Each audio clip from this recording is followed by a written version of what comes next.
नमस्कार। मैं doctor Gajendra Singh, SPC government college Ajmer. आज हम बीएससी पार्ट थर्ड के फिजिकल केमिस्ट्री के चैप्टर केमिकल काइनेटिक्स में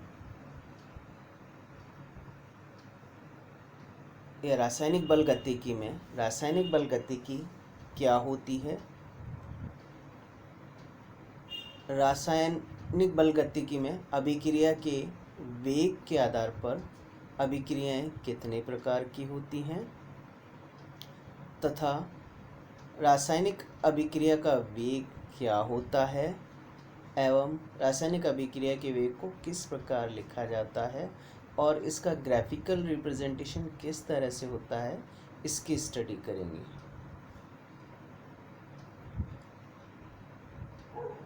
सामान्यतः रासायनिक अभिक्रिया में क्रियाकारक उत्पाद में परिवर्तित होता है। तो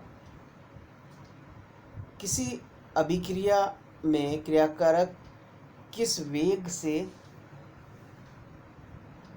उत्पाद में परिवर्तित होता है और इस वेग को कौन कौन से कारक प्रभावित करते हैं और रासायनिक अभिक्रिया की क्रियाविधि का अध्ययन रासायनिक बल गतिकी कहलाती है।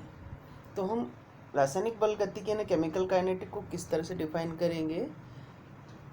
इन्हें रासायनिक बल गतिकी भौतिक रसायन की वह शाखा है जिसमें अभिक्रियाओं के वेग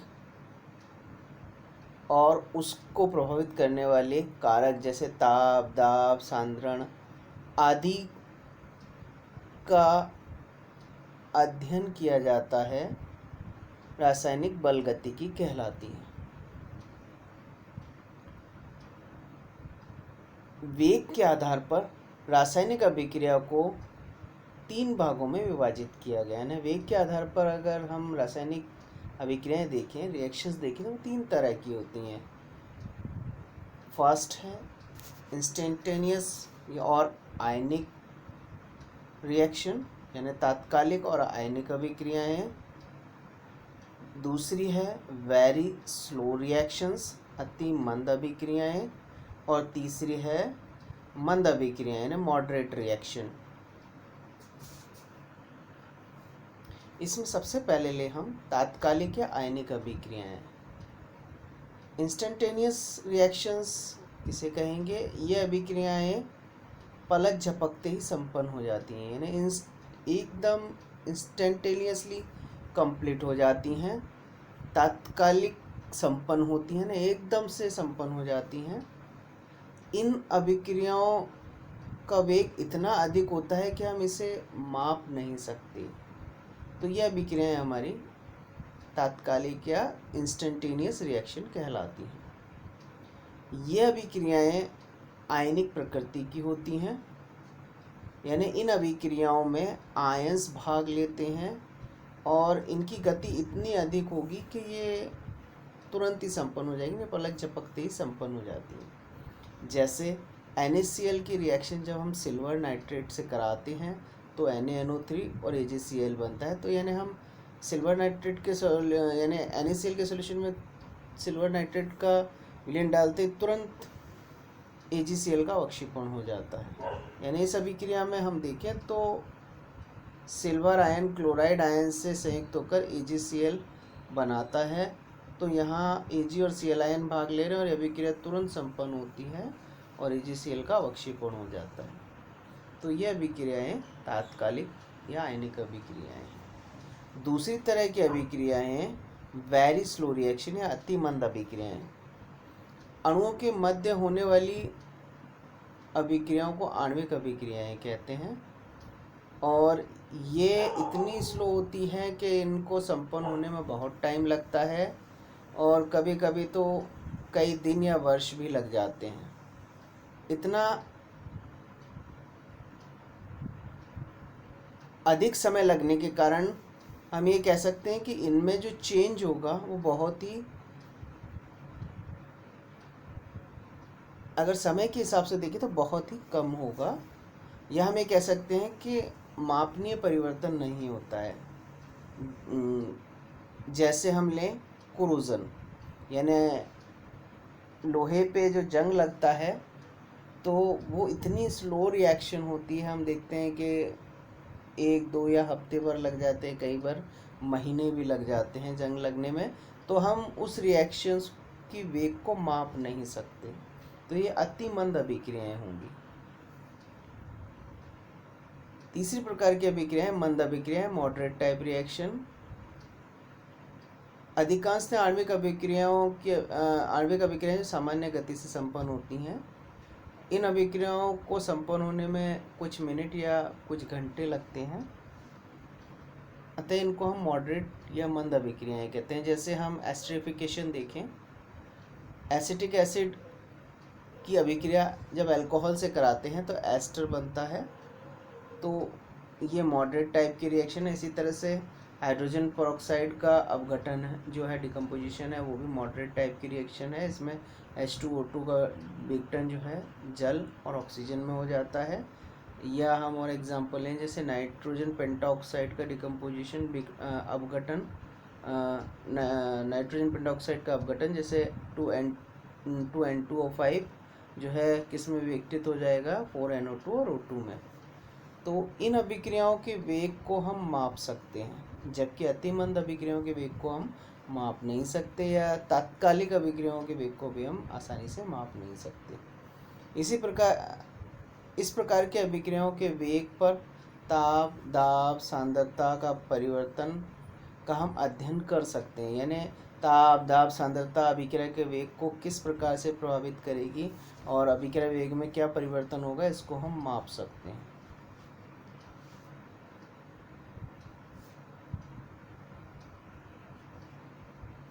अब हम अभिक्रिया का वेग देखें, रेट ऑफ रिएक्शन क्या होती है। एक सामान्य अभिक्रिया में हम देखें कि एक सामान्य अभिक्रिया में यहाँ क्रियाकारक ए और बी आपस में अभिक्रिया करके उत्पाद सी और डी बना रहे हैं। तो यहाँ ए और बी परस्पर अभिक्रिया कर सी और डी का निर्माण करते, ए और बी की सांद्रता में कमी होगी और ए और बी की सांद्रता में कमी होगी और सी और डी की सांद्रता में वृद्धि होगी। जैसे जैसे ए और बी अभिक्रिया करके उत्पाद बनाते जाएंगे तो समय के साथ ए बी की सांद्रता कम होगी और सी और डी जो कि उत्पाद में परिवर्तित हो रहे हैं उनकी सांद्रता बढ़ती जाएगी। यदि हम ग्राफ देखें कंसंट्रेशन और टाइम के बीच, तो अगर हम उत्पाद की सांद्रता लें, प्रोडक्ट की सांद्रता लें, तो समय के साथ हम देख रहे हैं कि उत्पाद की मात्रा बढ़ती जा रही है। प्रारंभ में उत्पाद की मात्रा तेज़ी से बढ़ती है, उसके बाद धीरे धीरे बढ़ती है। तो प्रोडक्ट के लिए जो है ग्राफ इस तरह से आएगा। अगर हम क्रियाकारक के लिए सी और टी के बीच ग्राफ खींचें तो हम जानते हैं कि क्रियाकारक की इनिशियल कंसंट्रेशन है T=0 पर कंसंट्रेशन हाईएस्ट होती है और धीरे धीरे कंसंट्रेशन कम होती जाती है, परंतु कभी भी कंसंट्रेशन शून्य नहीं होती है। तो ये क्रियाकारक के लिए ग्राफ होगा। अगर कोई रिएक्शन उत्क्रमणीय है तो हम देखते हैं उत्क्रमणीय अभिक्रिया के लिए सी और टी के बीच ग्राफ खींचे हम, तो समय के साथ क्रियाकारक की सांद्रता कम होते होते एक समय पर क्रियाकारक की सांद्रता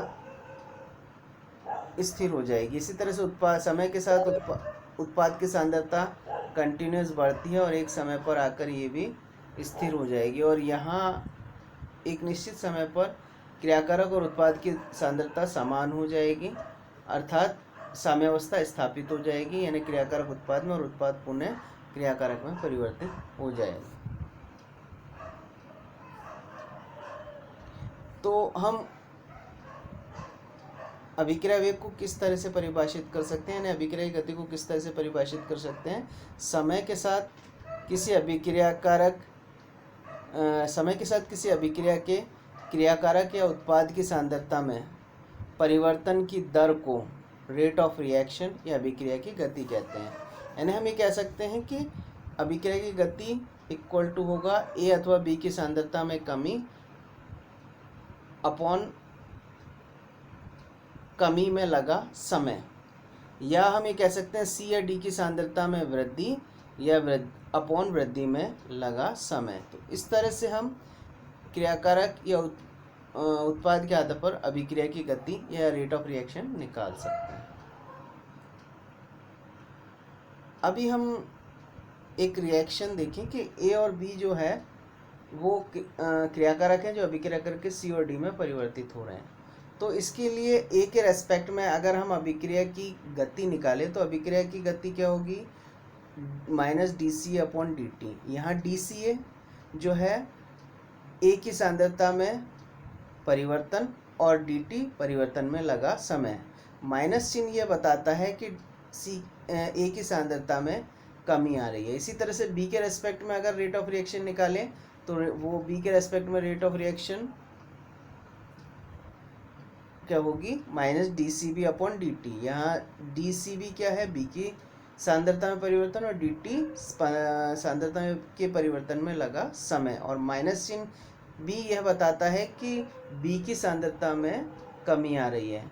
अगर हम सी या डी के रेस्पेक्ट में अभिक्रिया वेग या अभिक्रिया की गति निकालें तो सी के रेस्पेक्ट में D C upon D T होगी और डी के रेस्पेक्ट में D C D upon D T होगी। यहाँ डी सी और डी सी डी क्या है, सी की सांद्रता में वृद्धि और सी की सांद्रता में परिवर्तन और डी की सांद्रता में परिवर्तन, डी टी परिवर्तन में लगा समय। प्लस चिन्ह, दोनों में प्लस चिन्ह ये बताता है कि उत्पाद की सांद्रता में वृद्धि हो रही है, यानी सी और डी जो है उत्पाद है, इनकी सांद्रता में वृद्धि हो रही है।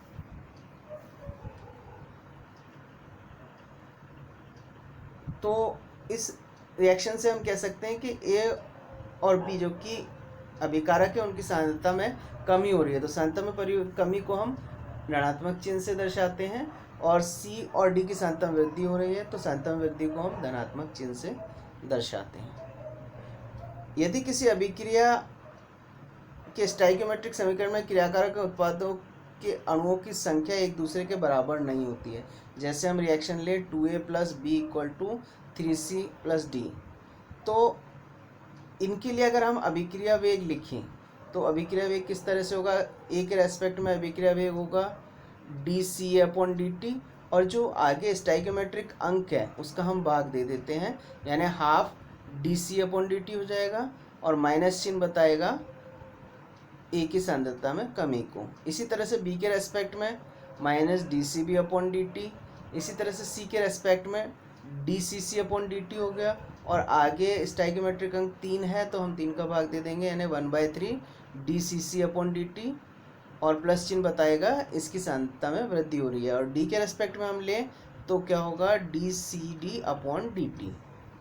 अगर हम एक विस्तृत रासायनिक अभिक्रिया देखें तो विस्तृत रासायनिक अभिक्रिया को हम इस तरह से लिख सकते हैं Ma + Nb = Pc + Qd।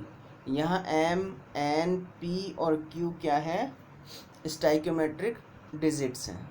तो हम ए के रेस्पेक्ट में अगर रेट ऑफ रिएक्शन लिखें तो क्या होगा, -1/m dCA/dt। इसी तरह से बी के रेस्पेक्ट में हम लें तो -1/n dCB/dt। इसी तरह से सी के रेस्पेक्ट में होगी 1/p dC/dt और dCC/dt और डी के रेस्पेक्ट में होगी 1/q dCD/dt। तो इस तरह से हम किसी स्टोइकियोमेट्रिक रिएक्शंस के लिए अभिक्रिया वेग लिख सकते हैं। अगले लेक्चर में हम रेट ऑफ रिएक्शन या अभिक्रिया वेग कितने प्रकार के होते हैं उसके बारे में अध्ययन करेंगे। Thank you.